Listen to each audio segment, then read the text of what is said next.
A brand new guest, as you probably could imagine. David Sachs is a co-host of the All In podcast, venture capitalist, man who is trying to make San Francisco willing to actually consider the idea of supporting Republican Donald Trump. And I'll start off with this, because for people out there who don't know your background or your story, you recently hosted, I believe I'm correct, a $12 million fundraiser in San Francisco for Donald Trump. J.D. Vance, now the vice presidential nominee, was one of the speakers at that event.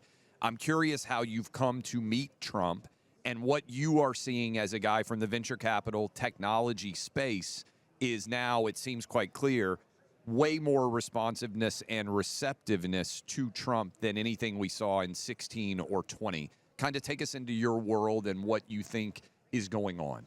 Well, I think the dominoes are really falling right now. You're seeing more and more support for Trump. Just yesterday, Mark Andreessen and Ben Horowitz, who are two very big names in the world of tech and venture capital, just announced they're going to be supporting Trump and helping to fund some PACs on his behalf. And there's been a whole procession of people. Elon just came out the other day in the wake of the shooting, basically endorsed Trump. Yes. I mean, he was leaning that way, but he announced it. I think Bill Ackman just came out. That's He's right. more of a finance guy than a tech guy. But there's just been a whole bunch of people who've come out. And I do think that the fundraiser I did for Trump on June 6th, D-Day, coincidentally, it did help, break the ice a little bit in Silicon Valley, because it is a pretty liberal place. But we managed to kind of break the ice for him. It's exciting to see how upset this makes some leftists, by the way. The fact that you have anybody of the kind of name recognition, yourself, people from your podcast, the All In podcast, obviously Peter Thiel's been behind Trump a long time, but now having Elon Musk and these other names.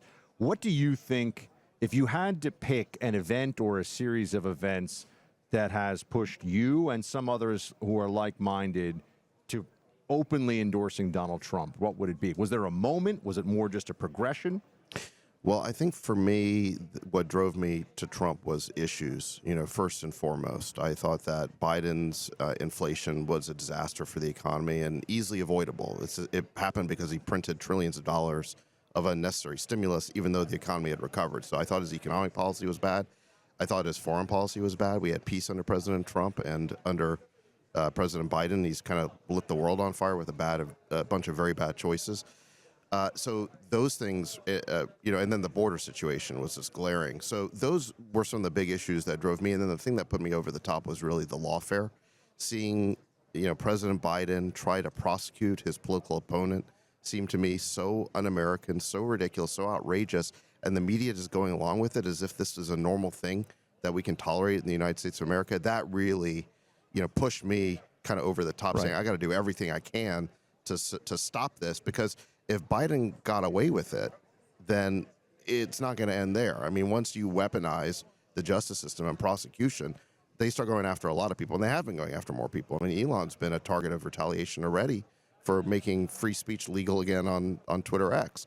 So I thought it was really important to draw a line and not let this lawfare go any further by making sure that Trump won this election. So that pushed me over the top. And when we did the fundraiser in early June in San Francisco, it was right on the heels of the convictions in that, what I think was a total show trial and sham. That's right.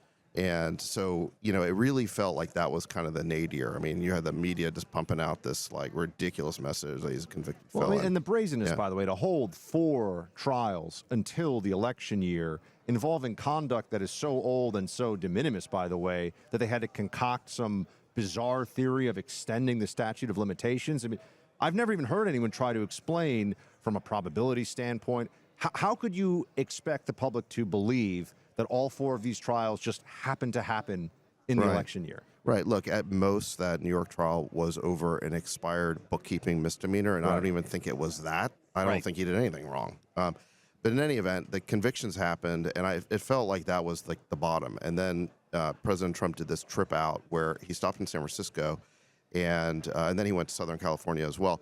But in San Francisco, they were expecting protests, and the local media had been pumping up his trip to basically get the protesters to come out all week.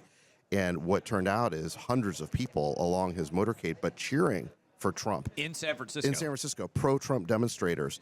Now, I don't know if they all lived in San Francisco or they came from the whole Bay Area, but they were definitely, Bay Area locals, and hundreds of people came out cheering for him.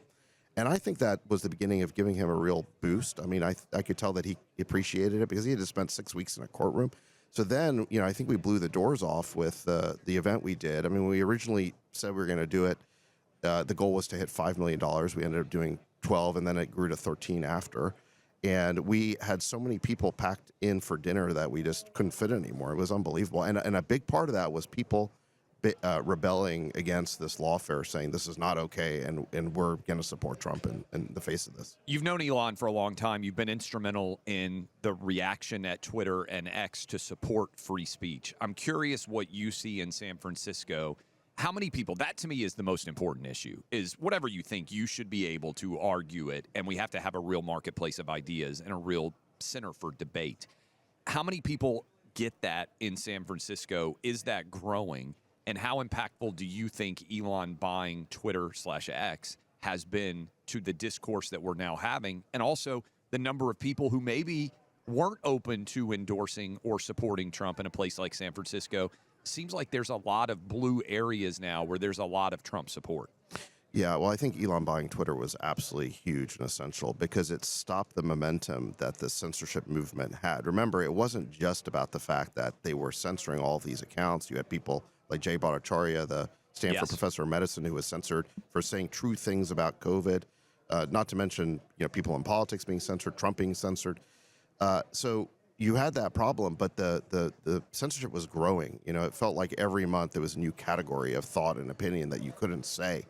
And I mean, it was getting really bad. And then Elon stepped in and said, no, I'm not going to let this keep going. And he put his, money where his mouth is and bought the company, and effectively was a hostile takeover, and immediately set things right. I mean, he basically fired 85% of the people and reopened the platform to free speech. And that, I think, threw down the gauntlet for other tech companies because now their censorship seems more egregious. So they're not as free as X is, but they've kind of been called out, and they have to kind of moderate their behavior a little bit. So I think Elon basically saved free speech within the tech community. Now, you asked the question, how many people support this? I think there has always been a strong libertarian strand in tech, and there's a lot of people in tech who might be kind of liberal, let's say on social issues or other kind of issues, but they've always believed in free speech. But those people had been kind of shouted down and overwhelmed by the woke progressive left, which was using cancellation tactics to go after anyone who didn't agree with them. And they created significant punishment, essentially, for opposing them, for sticking your neck out, for disagreeing with them.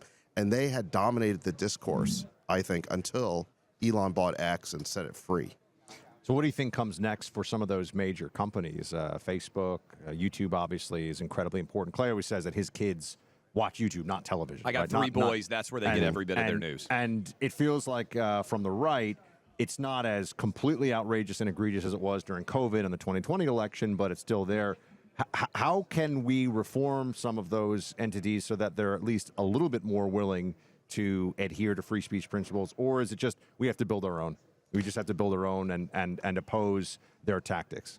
Yeah, it's probably some combination of those things. I'm also on the board of Rumble, which is creating a free speech alternative to YouTube. Oh, we love Rumble, yeah. Exactly. So I think you have to build alternatives. I mean, that's the only way to really protect yourself. But then also, I think we got to, kind of jawbone these companies and let them know it's not okay. Take our business elsewhere if we can. I mean, every conservative content creator that I know now basically says they don't even waste their time on Facebook.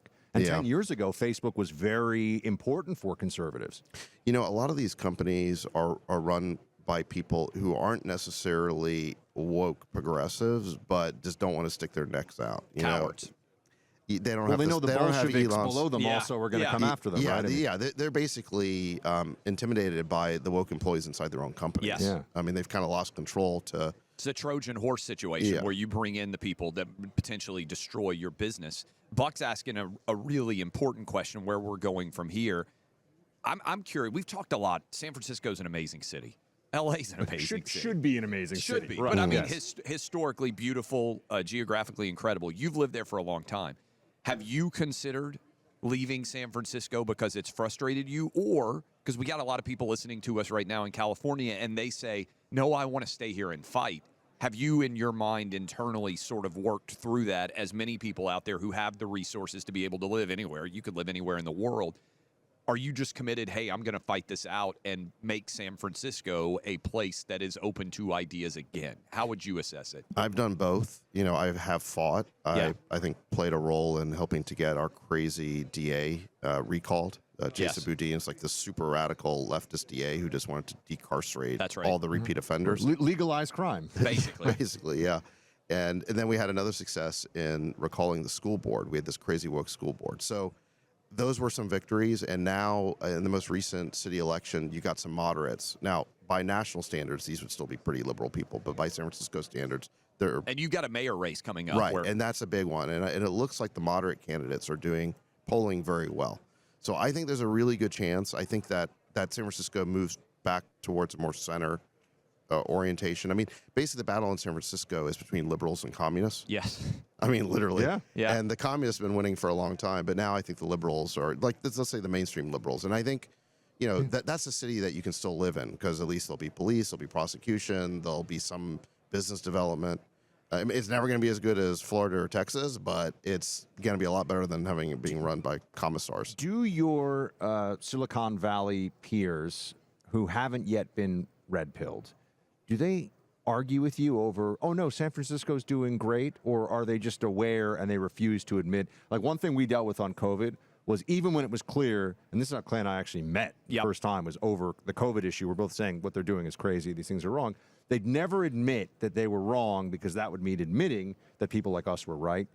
In Silicon Valley and San Francisco Bay Area, are they just refusing to admit that people who are more to the right have been correct, or do they recognize that that city has been run into the ground? Do you know what I'm saying? Yeah, Like, I think tech people generally are of the liberal faction rather than the crazy communist faction. And so the recognition that San Francisco has kind of gone off the rails is pretty widespread in tech. I mean, I remember, And wasn't there actually- an editorial that said you shouldn't call the cops when they're breaking into your home to steal your bike or your car, just because that could be violence against people of color? I remember, I think it was in the San Francisco Chronicle I saw that. So that's pretty crazy. Yeah, I mean, well, the whole state basically legalized shoplifting under $950. But what happened is they downgraded it from a felony to a misdemeanor, but then all the DAs basically said we're not prosecuting misdemeanors anymore. So it's effectively decriminalized theft. And of course, you don't really know what $950 looks like when someone walks out of your store. So now they can steal $2,000, $3,000, and no one knows what to do. So it created a situation of just total lawlessness.